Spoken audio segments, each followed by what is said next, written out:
After being kicked out by my husband for trusting his entitled son's lies, I returned with divorce papers and proof of his affair. When his mistress drained him of money and left, both he and his son begged me to come back, but I walked away for good. What are your thoughts? Have you taken time to process everything that happened? I found myself standing directly in front of my husband, the same man who had kicked me out after foolishly trusting his stepson's fabrications.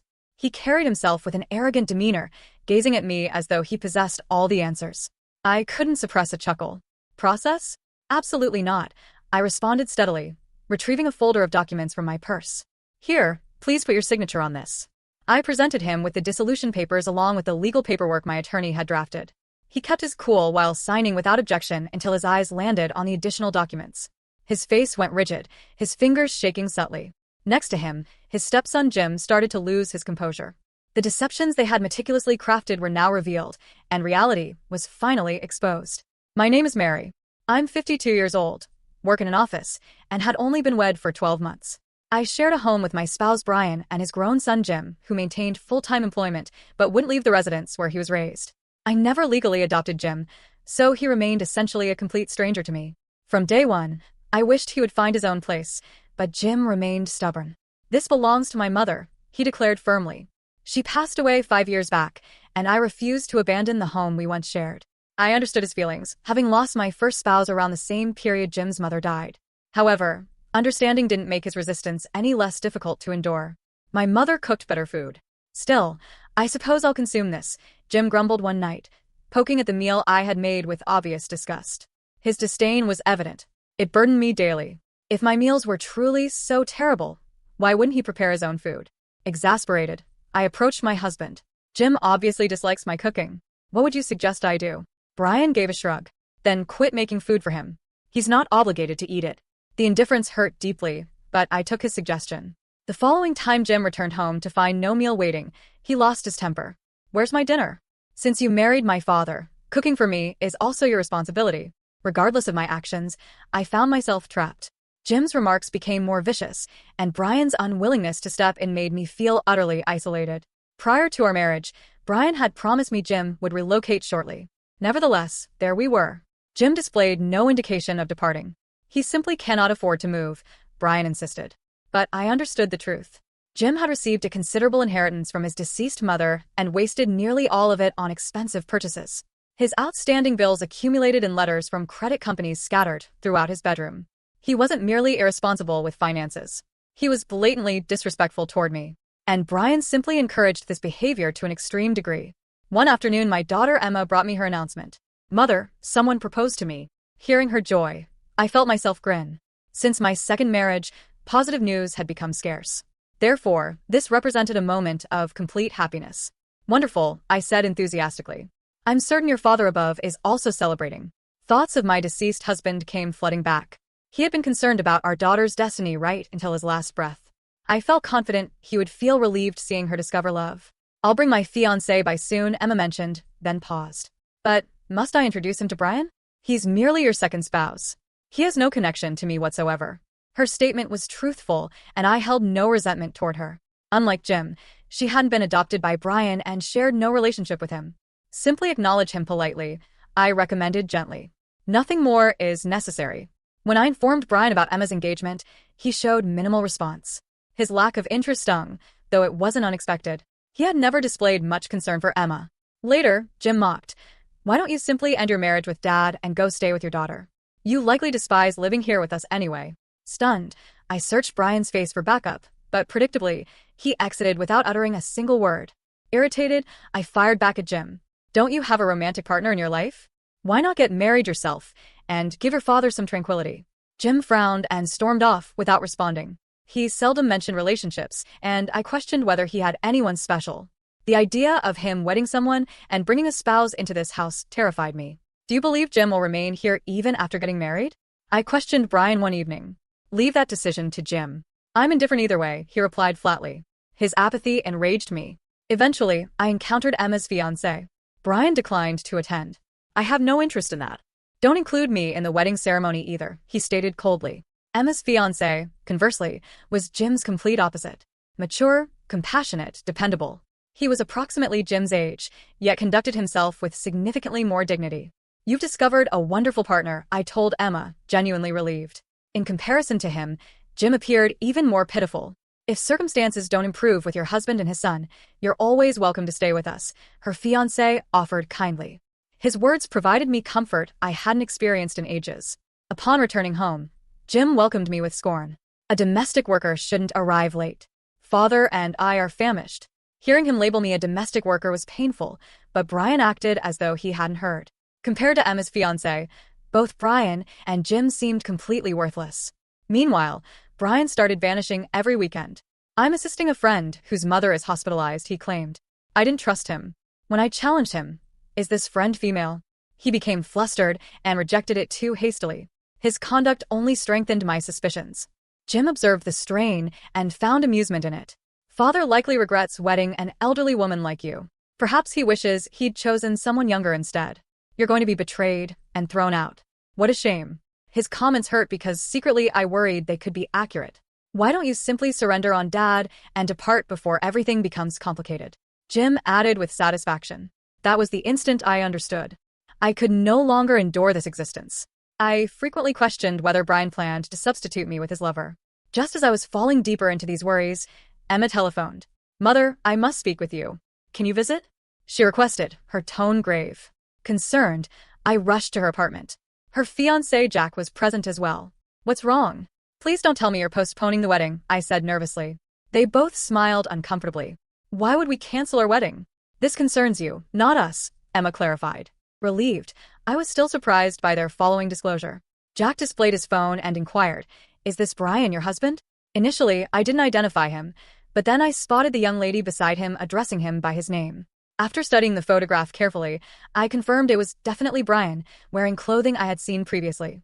The image was captured at a wedding location, and they were planning their own ceremony. I was left speechless. Brian had no other children besides Jim, so this young woman couldn't be his daughter. The shocking reality dawned on me. He was arranging to marry another person while still wed to me. That woman appears much too young to be Jim's partner, doesn't she? Emma questioned.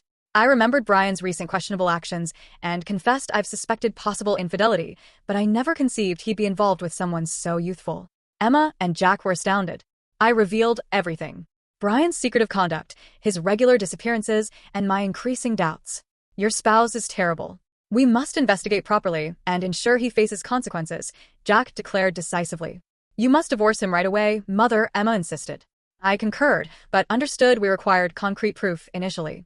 Jack started looking for private detectives. Don't concern yourself about your future, Mother.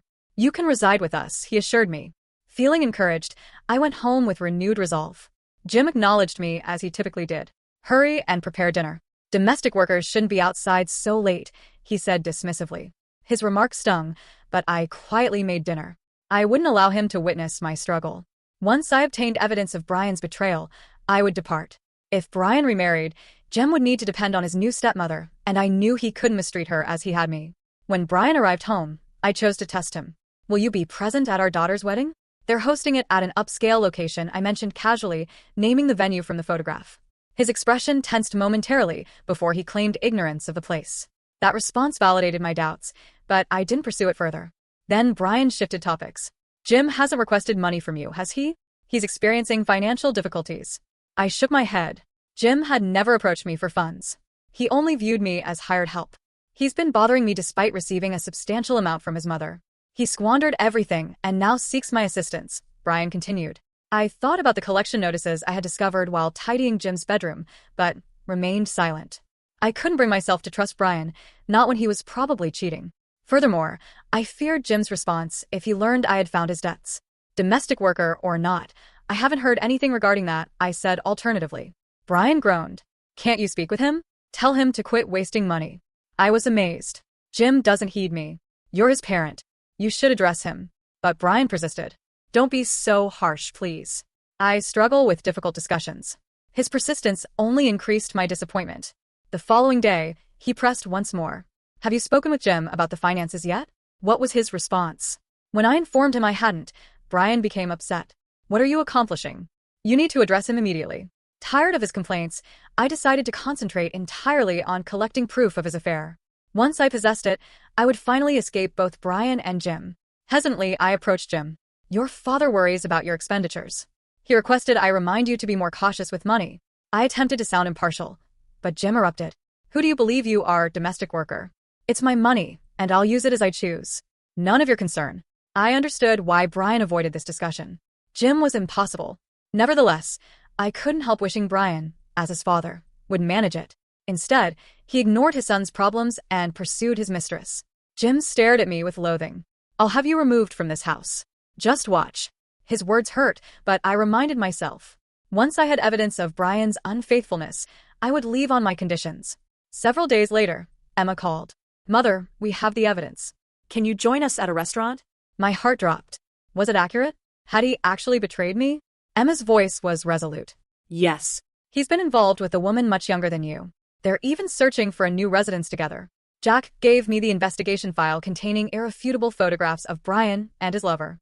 You need to divorce him immediately, Jack recommended. This woman is questionable. She spends recklessly and might be involved with other men besides her husband. She could be planning to steal his money and abandon him. Learning this, I realized how completely Brian had fallen for her tricks.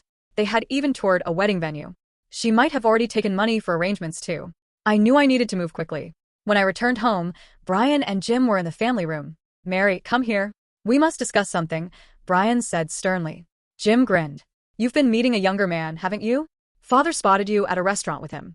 He displayed a fuzzy photograph of me with Jack. Caught in the act. How embarrassing, dating someone your daughter's age. That's Emma's fiancé, and she was present, I stated calmly. But Brian refused to listen. Jim discovered you red-handed. You've been unfaithful to me, haven't you? Exit this house.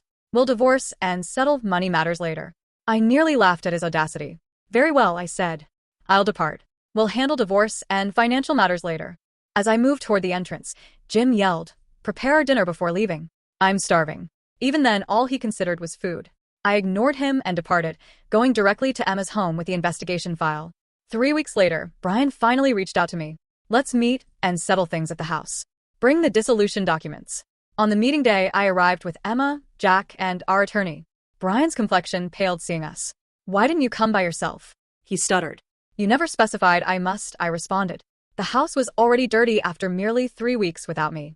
Even with all these witnesses, you'll still owe spousal support, Brian sneered. I laughed. I've committed no wrongdoing. Sign these. I handed him the divorce documents. Brian froze. Why am I paying spousal support? You're the unfaithful one, he objected, displaying the blurry photograph again. Our attorney calmly presented him with the investigator's findings. We have evidence of your affair. Brian's face became pale. Jim was rendered speechless. I cannot pay spousal support. I'm financially ruined. I borrowed funds for the wedding and honeymoon, Brian confessed. Jim's real intentions emerged. You're not actually remarrying, are you? I don't want to forfeit half of your inheritance. But Brian shook his head. I already spent all of Mother's inheritance.